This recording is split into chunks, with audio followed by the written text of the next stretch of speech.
Auzubillahiminash-shaytanir-rajeem. Bismillahir-rahmanir-rahim. Assalamualaikum. Ji ayanu pakhair agale ni hao churashumme washmale. Wahai Gonzaimas, Guten Morgen, hola, bonjour, privyet, kaifa hal? Hale shuma chatore, ahlan wasal marhaba. Buna mucho gracias, swabi abballi kare aya. Hoş geldin anayo sayo khuyamora chivato chi haljot kalimera khairutan.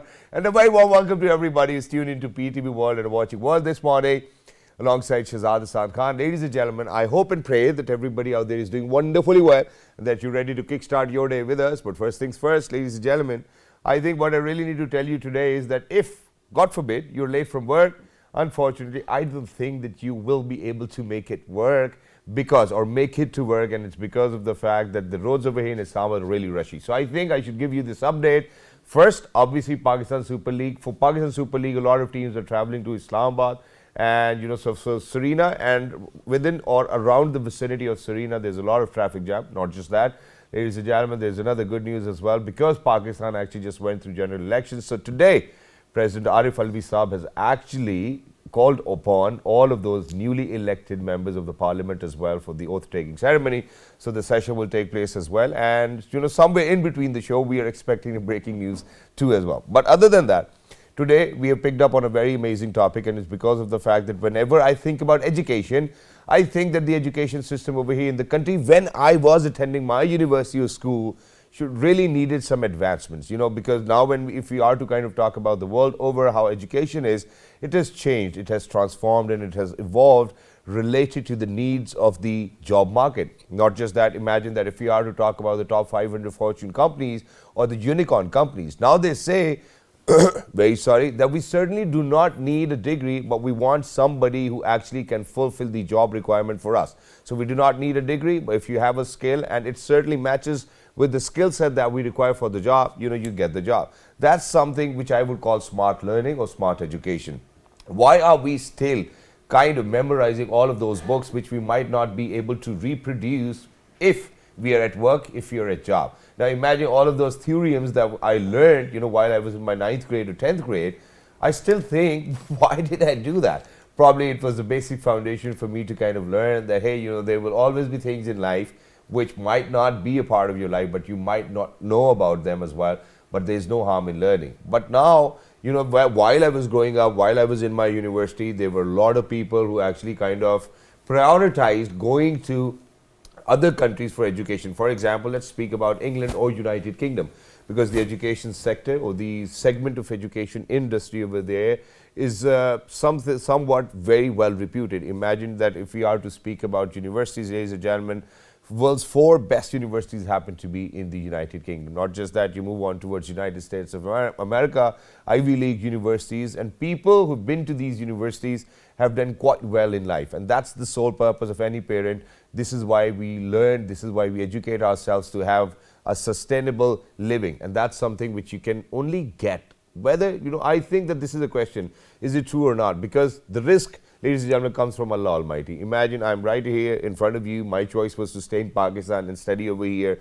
We are going to figure that out as well. But for all those children who are out there who are looking for opportunities to go abroad and study so that they can have a sound career, ladies and gentlemen, with all the possibilities and options, we're very lucky that we've actually been joined by somebody who happens to be the head of education at British Council Pakistan.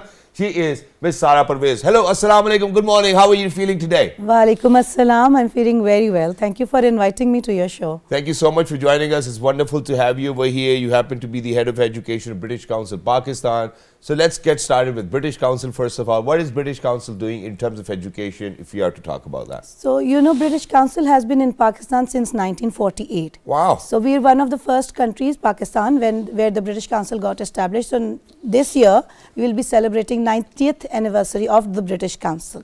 We are in 110 countries. We've now reduced due to COVID operations of some of the smaller countries, but Pakistan is one of the top 4 priority countries of the British Council, and one of our biggest program in the British Council Pakistan operations is the education program. Wow. So you'll be pleased to know that the British Council education portfolio is more than to 20 million pounds, and we have across the streams. So we work in the education sector, in schools, in the higher education sector as well as in the international scholarships and student mobility programs, so which is a completely separate program. And today I think most of our discussion will be around the scholarships. Inshallah. So let's get started with how you're investing, or the British Council is actually investing in the education sector over here, or the higher education. Then we will move towards how students can actually seek for opportunities to go abroad and learn over there. So British Council and education in Pakistan, how do they go hand in hand? So we do support Pakistani education system in two ways. At one front, we work with the policy makers, so we work very closely with the Higher Education Commission. We work very closely with the school education departments in the provinces, with the Federal Education Ministry. So we support improvement and strengthening of quality assurance systems within the education portfolios, including the TVET systems as well.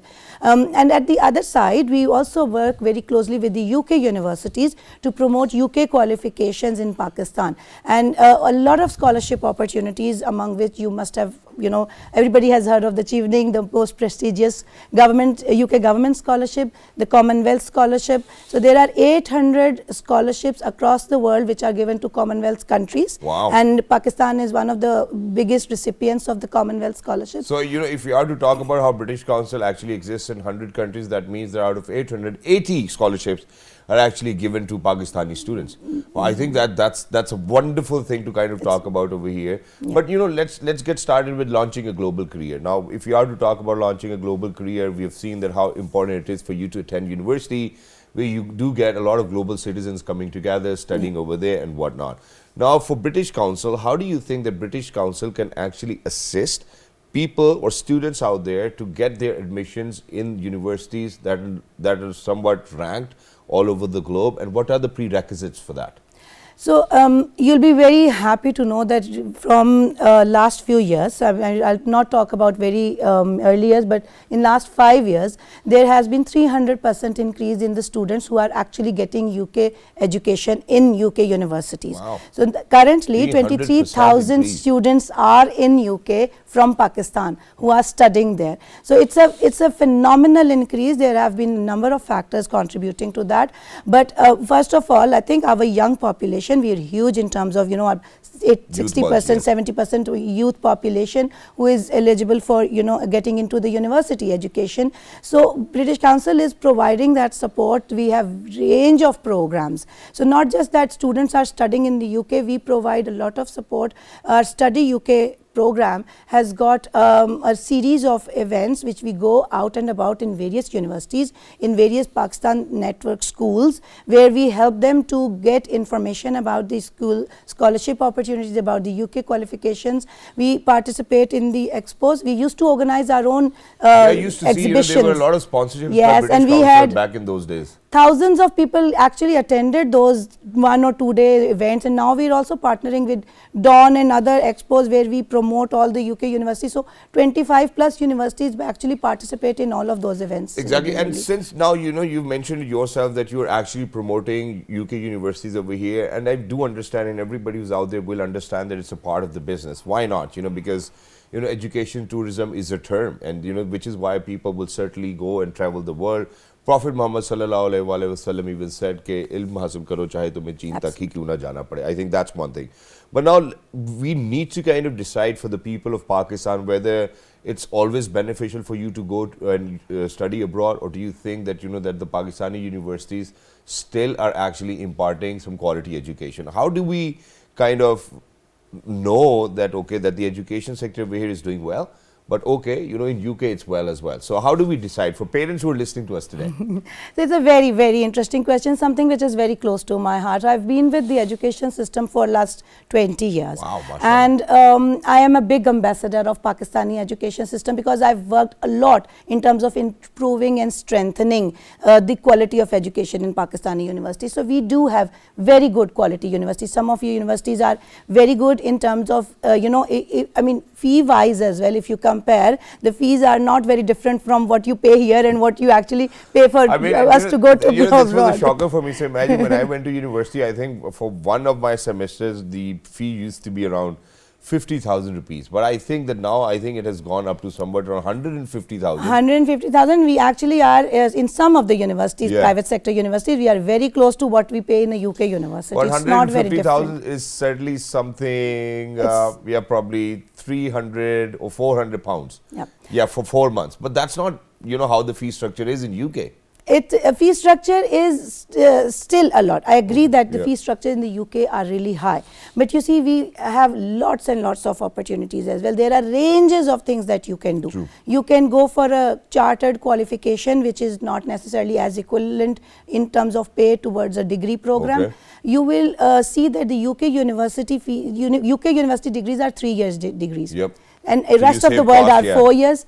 UK university master's degree is a 1-year degree, which is, We in have rest an of the world executive it's a plan 2 over year. here. Okay, so Yeah. you'll be the ambassador of UK education. No, it's not I'll just be the that. ambassador of Pakistani education, because we need to draw the line No, I for our think you're viewers, right. right? So let's see, so what we will do is basically we're putting out options over there, Yeah. so that they can decide better. They can Yeah. decide. Please There go is a ahead. huge audience, which I think with respect to the Pakistani audience, our numbers are huge. Okay. So we should be able to give options to them, and you'll also realize that this year's ranking of QS ranking 2024, UK university students are the most employable within the world. So we are the most employable And what graduates. percentage of those students is Pakistani students? So 23,000 students are currently studying in the UK. So within next 2 or 3 years they'll all graduate, and of course every year there are 15,000 students which are actually entering the UK universities as Yeah. well. Not No, just but that. how, because we are speaking of employability as of now, and you said that that the employability has increased and this many percent. So out of that percentage, how many percent? I mean, I know that it might be a difficult task for you to kind of say that, okay, 10% or 20%, but just if you are aware of it or the figure, how many percent of Pakistani students is being employed over there who studied or graduated from UK universities? Within the UK, I think I can't really sort of give you an exact number of that, but I can probably find out for you. Yeah, thank you so much. But I think that even if you come back, so you do not really need to stay. You do get a 2-year post-study work permit, and most of the people do get employment. And since Brexit, the employment has actually improved a lot for Pakistani as well, because a lot of Europeans have returned back to the European countries.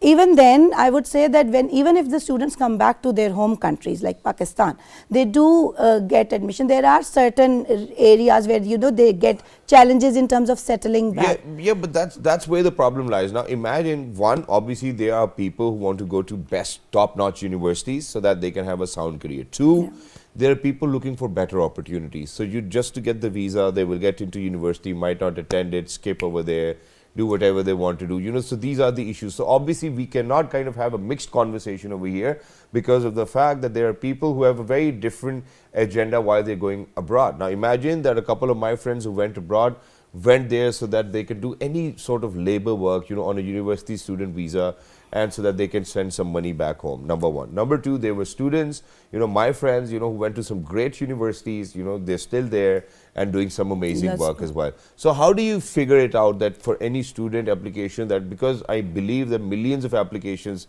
must be received by British Council every single year for students who want to travel, how many applications successfully get the visa? So there is a huge number of successful applications. Now I think the important thing is that the illegitimate applications number has reduced significantly. The biggest reason behind that is it's not very easy to just stay in the UK, not study and do anything. Yeah. The Home Office now has that's been not very possible strict. because you really need to get the attendance sorted as well. Yes, so the universities and the Home Office are working very closely to make sure that the students who are actually studying are so they are looked after really well. True. It's not easy to just skip away or just we will be able to find and there have been cases in the past where they actually had to send them back home. True. And if you go back home once, you are then not able to go anywhere. So I will never recommend that you should look after the illegitimate ways of going abroad. The best thing is that if you get a qualification in a UK university, you are not just employable for UK or Pakistan, you're employable, you're prepared to get employment anywhere in the world. True. So that is, the world is there, and I would say that if you are not only studying in the UK, there are lots of UK qualifications that you can get being in Pakistan through the transnational education program. Really? So you know that the ACCA programs, 40,000 plus students get those qualifications from Pakistan every year, and they do get employability, and they get huge number of jobs are being given in the Middle Eastern countries, even European countries, because of their international and UK qualification. So 8,000 students are studying on the UK qualification programs for degree programs. So ACCA is not a degree program, it's like a qualification, professional qualification, but 8,000 plus students are currently studying in Pakistan for degree level programs as well. So they get employment, and they get all the rights that somebody gets as equivalent to being in the UK Exactly, university. and that's exactly what you kind of look forward to. Unfortunately, if you come or hail from a country where the economic prosperity is not as such as, for a country which is very developed, such as United Kingdom. And I won't say that Pakistan is not developed. I believe that Pakistan is a developing nation, and inshallah one day we'll be there as well. So nothing to feel sentimental about. So very quickly now, if you are to talk about Internet of Things, if you are to talk about artificial intelligence and all of these things, it is very rare that we get to see such courses over here in universities. Even if some top-notch universities over here in the country are offering such courses, there are very limited number of seats.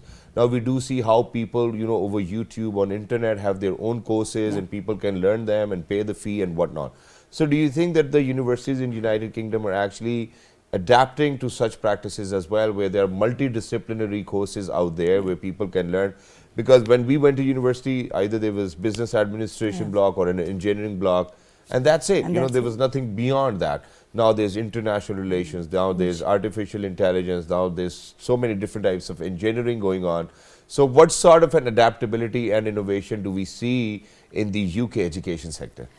So the best thing about that is that there is very close industrial relationship that the UK universities have with their industry, and not just that's not just UK industry. They are like working in an global industrial environment. So I can just give you an example that Cambridge University PhD students are actually working as well as studying in organizations like Ford Motors. So I mean, that's the kind of relationship that they have, and that's how Ford, the I believe, is an industry American company, but it's okay. Yeah. But they have their offices in. But the British universities, the Cambridge students are actually studying in the hub, in this industrial setup, and they study there, they work there, and they also get their degrees supported by the university as well as supported by the industry partners. So industry clearly defines what are the needs of the upcoming needs of the market. So their employability is impacted because of that, and therefore the numbers do get adjusted into various.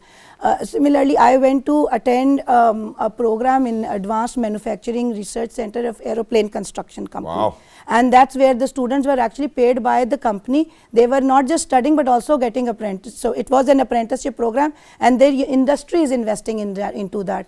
So I think these are the kind of options where the industry is telling what is the need of the the new need of the market. So interdisciplinary systems and programs are being offered. So there are sort of mechanics around engineering, but at the same time there are interdisciplinary researches around humanities as well as with robotics, as well as with forest and climate change, and what not. So things have changed the world. It's not engineering and medicine anymore. There are and thousands. If you are to kind of learn, where you want to actually have that career which you wanted for yourself in your life, ladies and gentlemen, you certainly do not look forward to getting a degree in UK and then coming back to Pakistan and working 9 to 5. So there can be multiple ways of that as well. The employment has changed. There's so many things which have evolved that we really need to kind of keep a good check on that. Now, very quickly, for all those people who are out there, I would love to ask you that, how many universities comes under the umbrella of British Council, first of all, and how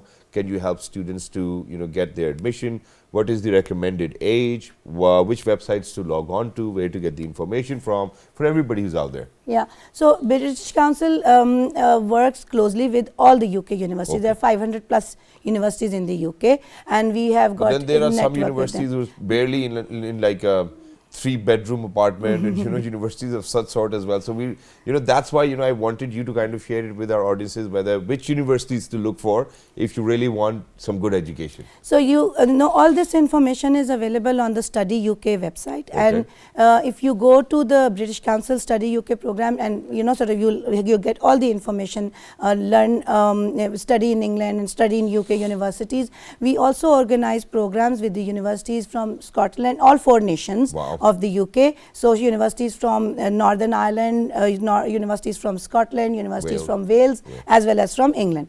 And thank you so much. But since we are running short on time as well, but thank you so much, Ms. Sara, for being with us. Lovely to be in conversation with you. And for everybody who's out there, ladies and gentlemen, we're heading out towards a short break. Don't go anywhere. We'll be right back. Good morning.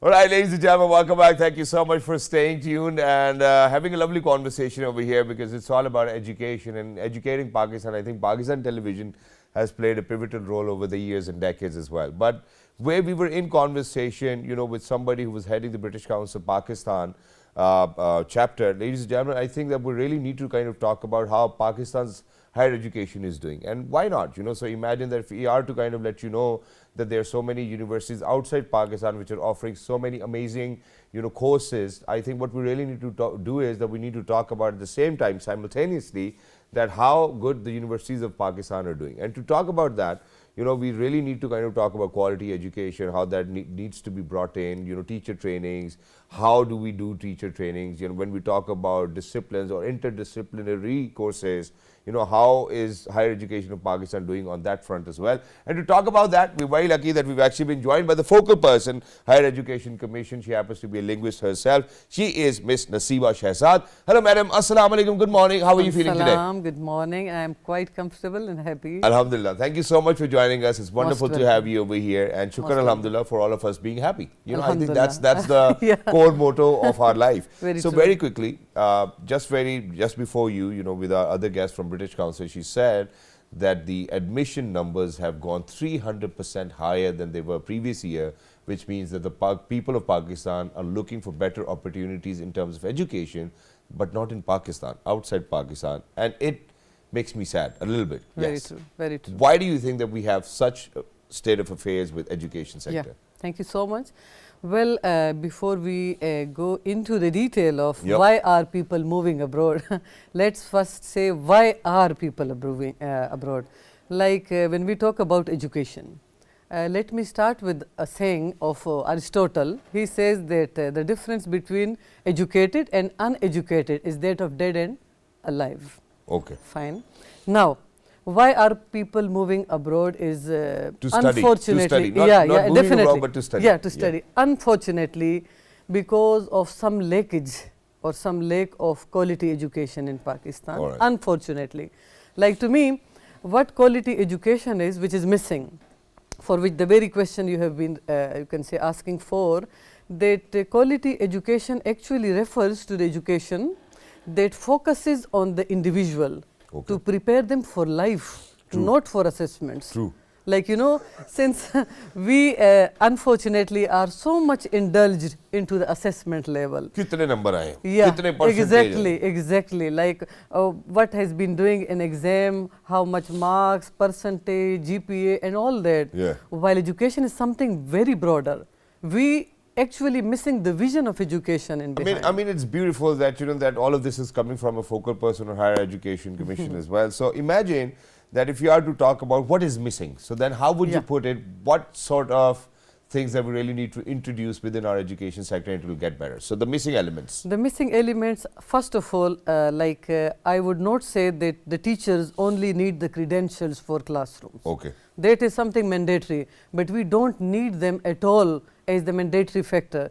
The missing thing is, along with credentials, they should know the instructional strategies they bring into the classroom, True. the utility of those instruments, True. and then the monitoring and analysis of that, which is unfortunately quite missing in our all the education system. So what does Higher Education Commission do to make sure that that such SOPs are being built around education sector, so that all of those people who might have credentials certainly know how to use those tools effectively to have an impactful learning atmosphere? Right. Let me share with you a very you can say tangible example. Sure.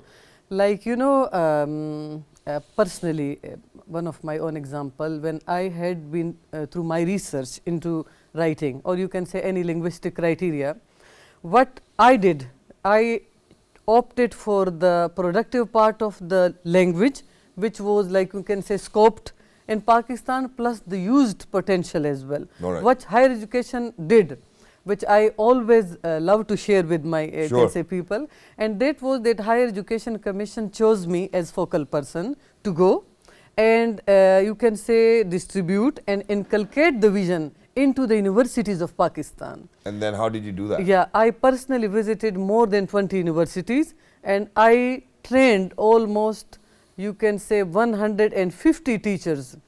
150 teachers at various capacities of universities in order to further inculcate the same methodologies into their respective academia. And how effective was that? It was, to be very honest, 85 to 90% effective. Really? Yeah. And do you think that the students might have taken advantage of it? Very true. As far as my memory is concerned and the places where I visited, the result was so productive. MashaAllah. Because, I have an example to share over here. So imagine, I think it was Professor Ehsan Iqbal Saab, who was the Minister of Planning back then, and I was at higher education, and I did a couple of events for them, so they actually ventured with this Chinese mobile company where these students were being sent to China. They were participating in a competition. And so Higher Education Commission have got such amazing MOUs, over the period of time that certainly it's not totally onto the Higher Education Commission, but rather the people who are at the helm of affairs within the universities as well. Now, for anybody to be a vice chancellor, obviously, because I went to a very prestigious university in the country, the kind of discipline and the kind of personality that they have shaped up. Because I still believe that until college, you might not even be aware of what's going to happen in your life. As soon as you go into university, I'm glad that my university actually have a self-development course. So there was a professor who used to come in and used to teach us, because students will come from all sorts of backgrounds, from rural areas, urban areas, and it's a mix, and for them to be at the same page. But now, very quickly, how do you think that we can have, because we have seen how Pakistan have progressed from, not having a single national curriculum to having a single national curriculum, and what will be its impacts? That's one point. How Higher Education Commission is working on other disciplines to be brought into Pakistan, because the teachers might not be trained for that. Very sorry. And then in addition to that, we've always seen that there's always a gap in between the academia and the job market. Very true. So why aren't we producing products which are useful for the market, in years to come? Yeah. Well, while agreeing with your comment that you have brought up, Thank you so much. You know what, that Higher Education Commission for ages has been working on this very criterion to make such a platform where all the mechanisms are effectively being used, where like quite recently in a very you can say debatable question on education, we raised a point to Higher Education Commission that why don't we bring a mechanism in Pakistan where the affiliations of all the universities abroad, even where the cream is living for, if we bring certain mechanism to our country and then proper check and balance monitoring could be placed here as well, because technological awareness is always there. True. Previously people used to say that we are call away, now we are click away. So we can, but it still needs a big room for you can say bringing all this. And do you think now, for example, because you happen to be the focal person, do you think that we are on the right track? Because this is something that we really need to know as a nation, that okay, so whatever decisions are being made by the Higher Education Commission or secondary education, I think what we really need to do is that we need to kind of think about if the direction is right. And if you're going to say that yes, it's right, please let us know what the or where are we actually going, what sort of direction are we in? Yeah. Well, you must not say that my answer is diplomatic. Okay, sure, go ahead. I'll see. But I'll say yes, but partial agreement. Yes, but partially. Yeah, exactly. agreed. Like there is a right direction being going So on. I'll come to yes later on, but okay. but let's first address partially agreeing to my question. exactly. Like partial agreeing with your comment is that there is still a room A for lot of gap. improvement. Yeah. Okay. Like there is no uniformity, curriculum uniformity is missing, teachers mechanism is not unanimous at all. Yep. Like when we go to one university, It's the different. system is different.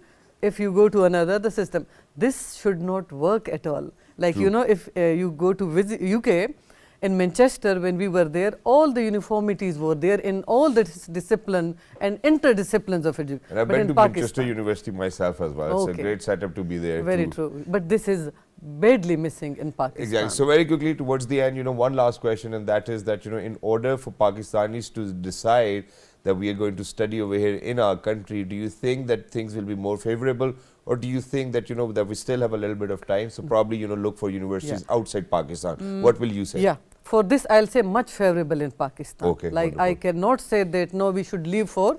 We should. Again, this is not a diplomatic answer. Yeah.